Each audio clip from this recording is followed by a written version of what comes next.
Hello friends, I'm back with my concepts ka pitara. We'll be discussing one of the very important concept called accrual concept. This is very important in our accounting.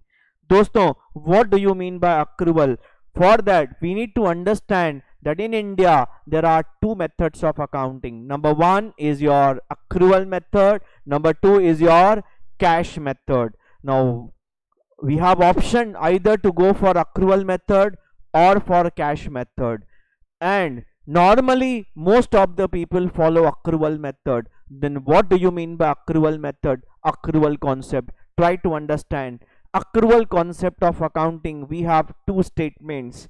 Let's try to understand accrual concept of accounting. It says, number one, record expenses when incurred, not when paid. मतलब आप खर्चा तभी book करो जब आप खर्चा इंकर करते हैं. इंकर करने का मतलब है जब आप सर्विस लेते हैं, सामने वाले से काम लेते हैं, ना कि जब पेमेंट करते हैं. आपने लाइट का बिल पे किया तो आपको लाइट का बिल का खर्चा तभी बुक करना है जब आपने लाइट यूज किया है, ना कि जब आपने पेमेंट किया है. आपने स्टाफ को सैलरी पे किया तो आपने take an example to understand this. उसका एक छोटा मैंने डायग्राम बनाया है बच्चों, इसको आप ध्यान से समझना. यहाँ पे समझो एक हमारा अकाउंटिंग ईयर है 21-22, जिसमें मार्च का सैलरी हम अगले महीने अप्रैल में पे करेंगे. हमारा नॉर्मल कंपनी का पॉलिसी है कि हम अगले महीने 5 तारीख को सैलरी पे करते हैं, तो मार्च का सैलरी हम अप्रैल को पे करेंगे. अब ये सैलरी खर्चा कभी बुक करेंगे. अगर आपने मार्च में बुक किया तो ईयर 21-22 होगा. आपने अप्रैल में बुक किया तो अगले साल खर्चा शिफ्ट हो जाएगा. अक्रूवल कॉन्सेप्ट क्या बोलता है? आप पेमेंट की डेट को मत देखो.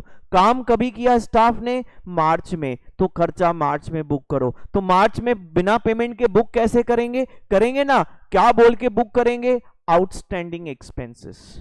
तो दोस्तों, जो हम हमारे बुक्स में आउटस्टैंडिंग एक्सपेंसेस बुक करते हैं, वो कौन बोलता है हमें आउटस्टैंडिंग एक्सपेंस बुक करने को? अक्रूवल कॉन्सेप्ट बोलता है कि भाई इस साल का खर्चा है, भले आपने पेमेंट नहीं किया, इसी साल बुक करो. दोस्तों, same way we have incomes. Accrual concept क्या बोलता है? Income when should book when you earn, not when you receive it. आप जब कमाते हैं तो बुक करो, पैसा मिलने का डेट इंपॉर्टेंट नहीं. Same rule applies to incomes. Like say for example, हमने हमारा दुकान किसी को रेंट पे दे दिया है. अब मार्च का रेंट हमें अप्रैल में मिलता है. अब ये मार्च की इनकम माने कि अप्रैल की इनकम माने? क्योंकि मार्च की मानेंगे तो ईयर बदल जाता है, अप्रैल की मानेंगे तो अगले साल चला जाता है.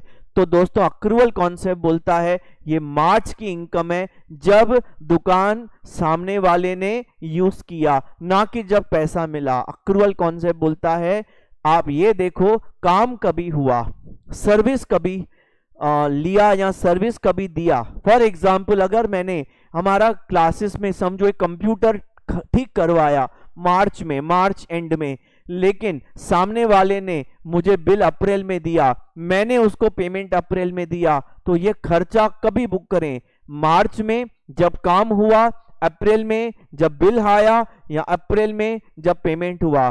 दोस्तों, बिल आना, पेमेंट करना, ये एक जस्ट आप बोल सकते हैं सब्सिक्वेंट इवेंट्स हैं. मेन क्या है? काम कभी हुआ. काम मार्च में हुआ, कंप्यूटर मार्च में रिपेयर किया गया, तो ये खर्चा मार्च का क्या करके रिकॉर्ड करेंगे? आउटस्टैंडिंग एक्सपेंसेस करके. सो आपको अगर क्वेश्चन पूछता है why do you record outstanding expense, आप बोलेंगे अक्रूवल कॉन्सेप्ट बोलता है. Why do you record outstanding incomes, accrued incomes, as per accrual concept.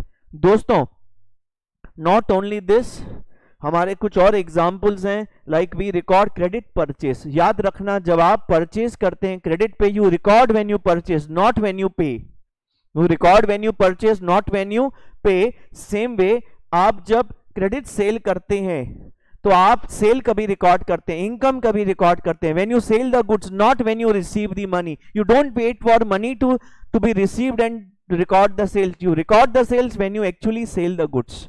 Understood. So ये कौन बोलता है करने के लिए बच्चों? अक्रूवल कॉन्सेप्ट बोलता है. बहुत ही जबरदस्त कॉन्सेप्ट है. अच्छा, हमने रियल लाइफ में 11th में 12th में कौन सा कॉन्सेप्ट फॉलो किया है? सर कभी लिखा ही नहीं था कि अक्रूवल की कैश. बच्चों एक सिंपल बात आप याद रखना, accrual concept is a by default method. By default concept मतलब अगर आपको नहीं लिखा है कि कौन सा मेथड फॉलो करना है, अक्रूवल की कैश मेथड, तो आपको by default accrual method follow करना है. तो आप बोलेंगे सर ये कैश मेथड क्या है? बच्चों मैं अगले वीडियो में आपको कैश मेथड के बारे में बताऊंगा, और ये कैश मेथड कौन यूज करता है, कैसे यूज होता है, उसके बारे में बताऊंगा. तो दोस्तों याद रखना, अक्रूवल मेथड को हम बोलते हैं फंडामेंटल अकाउंटिंग अजम्पशन. अब ये फंडामेंटल अकाउंटिंग अजम्पशन क्या होता है? ये भी एक बहुत अच्छा कॉन्सेप्ट है जो मैं आगे के अपने कॉन्सेप्ट्स में डिस्कस करूंगा. आप खाली एक बात याद रखना, यहाँ पे बाय डिफॉल्ट अगर प्रॉब्लम कुछ नहीं बोलता तो हम अक्रूवल मेथड फॉलो करते हैं. क्यों ऐसा? क्योंकि it's a fundamental accounting assumption that will be discussed in the coming videos. तो दोस्तों ये हमारा था आज का अक्रूवल कॉन्सेप्ट. हम ऐसे छोटे छोटे कॉन्सेप्ट्स के वीडियोस डेली बेसिस पे अपलोड करते रहेंगे. हमारे कॉन्सेप्ट्स के पिटारे में डेली कॉन्सेप्ट्स का डोज देते रहेंगे. दोस्तों आपको अक्रूवल मेथड समझा कि नहीं? प्लीज कमेंट करिएगा. Please subscribe the channel and like if you really understood the concepts. फिर मिलते हैं अगले कॉन्सेप्ट्स के साथ अगले लेक्चर में. तब तक tata, bye bye from this side. Gurmukh Ragini signing off. Thanks a lot. Thank you very much.